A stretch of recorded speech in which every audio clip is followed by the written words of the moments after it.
Hey y'all, it's your buddy Smokey. Just another little quick idea while I'm still sort of focusing on pentatonic stuff. Excuse me. And was thinking about the polytonal thing that I had done earlier, where we were talking about using two keys at once over a static kind of harmony. Say, you're cruising along on an E7 sharp 9. The old Hendrix chord, that one, we talked about that one last time. And on a one chord vamp, it's really easy on something like that to just, you're playing your one pentatonic. You're playing, in this case, an E minor pentatonic over that E7 sharp 9.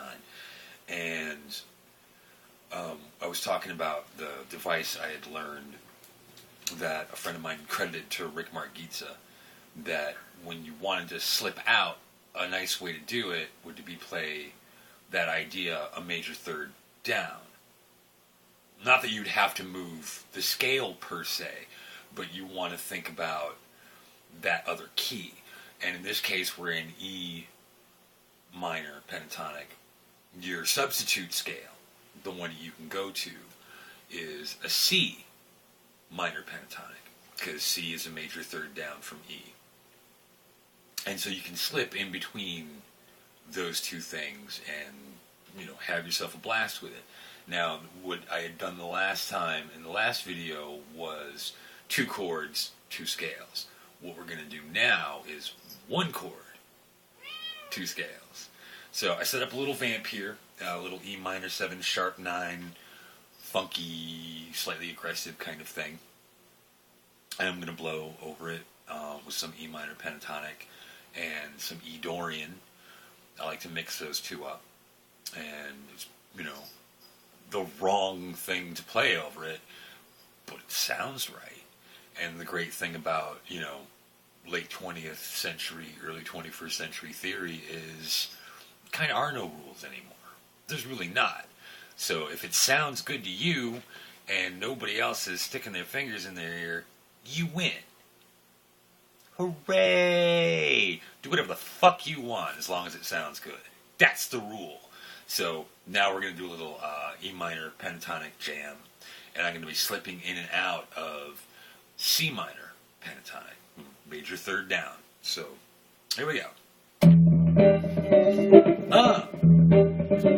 Yeah. E minor.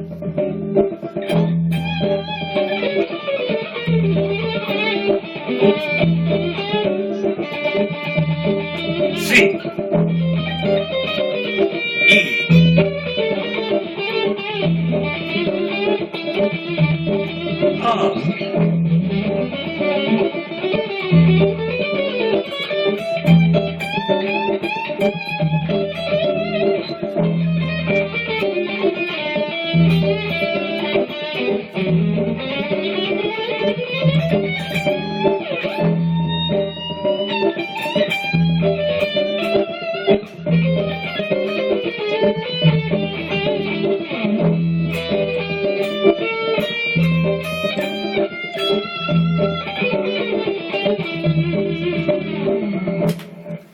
So, something like that, where I'm going back and forth.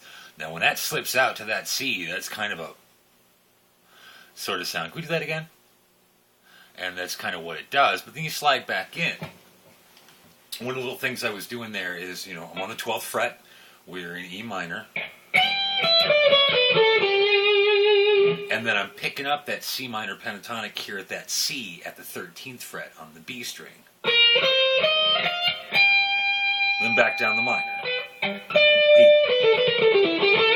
E. So it's a little divisive.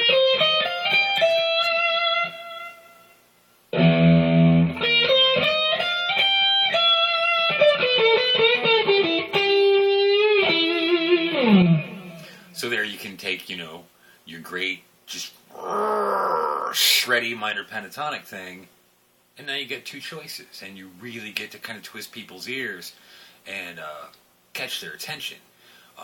Because sometimes as guitar players, we're a little bit afraid of silence. We don't know what to do when we're not playing. So here's a way to do things and take your time and give it that little and then pull it back in, and you're going to thrill some people with that. At first it may sound wrong to them, and when you slide back in, they kind of go, oh, he was being kind of uptown and cool with that shit. So, just, quick little fingering. Now I'm 12. I apologize for that. Not really, but if you know me, that's going to happen.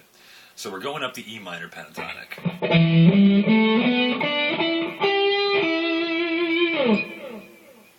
And then I'm going to finish off in that C position. And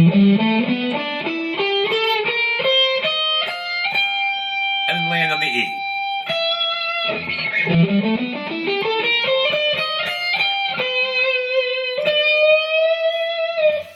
So have fun with that. And, again, set yourself up a little vamp, whether, it's on, your computer, your iPad, whatever device you're using, as long as you've got something that can generate some music for you. Sit down and play with music. Sometimes it's not good enough just to practice by yourself, because that's only going to do so much, Playing with a groove is going to tighten things up. It's going to force you to listen to what you're doing. And hell, man, even record it, because... like we used to say before the digital age, tape don't lie. You'll hear what you don't like, and you'll hear what you like, and you'll get through it. But, a little digression before I became 12 years old. Another way to play the minor pentatonic and not have it be in that box, or the derivations of the box, the extended boxes, you position playing, is approach it from the seventh below, because we know the minor pentatonic is 1, flat 3, 4, 5, flat 7. There's your 5 notes. Woot woot, 5 notes. Now start on the flat 7. So, in our 12th fret box for the E, what I'm doing is I'm starting with my first finger on the D on the 10th fret. Okay? And then playing flat 7, 1, flat 3, 4, 5.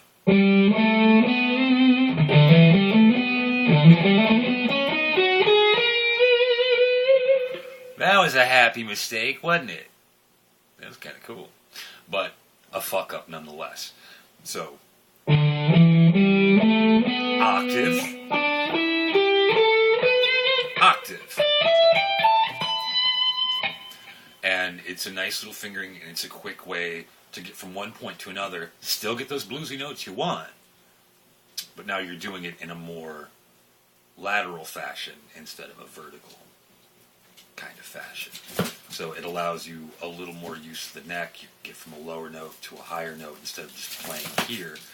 And it also gives you a quick way to get to the other scale. So say we're doing the E minor pentatonic in that way that I'm fingering it. Flat 7, 1, flat 3, 4, 5. There's that C. Yeah. Back into E. So changing the way you finger things sometimes. Sorry, I'm 12 again. Gives you other options in terms of sliding back and forth in between two scales.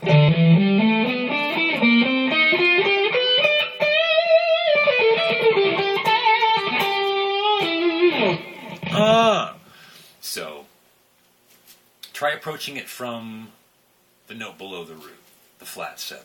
It's, like I said, it's a tasty, quick little position. And you can kind of get some shreddiness going, if that's what you're into. Was, eventually we all like to get a little shreddy. That's a guitar thing. We do that. And so, there you go. Having fun with one scale and just, again, moving it, but this time over one chord. And you got to get that inside-outside thing. Let's do one more quick little hit on that. And...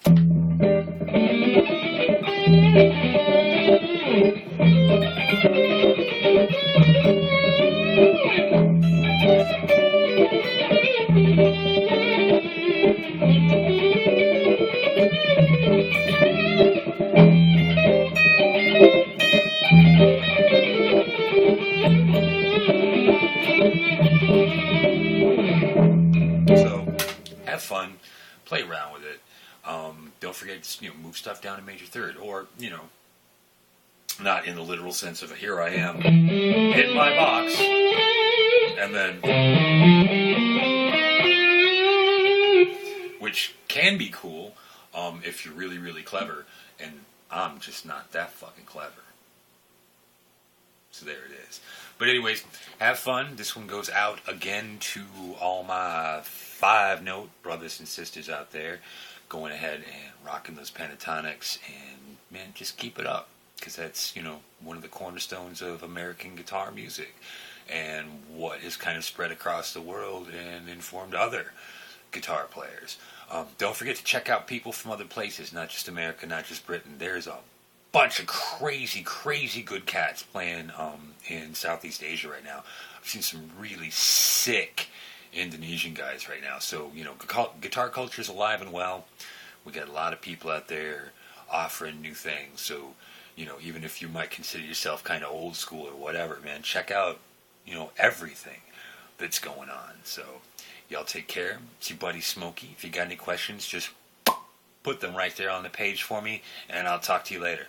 See ya.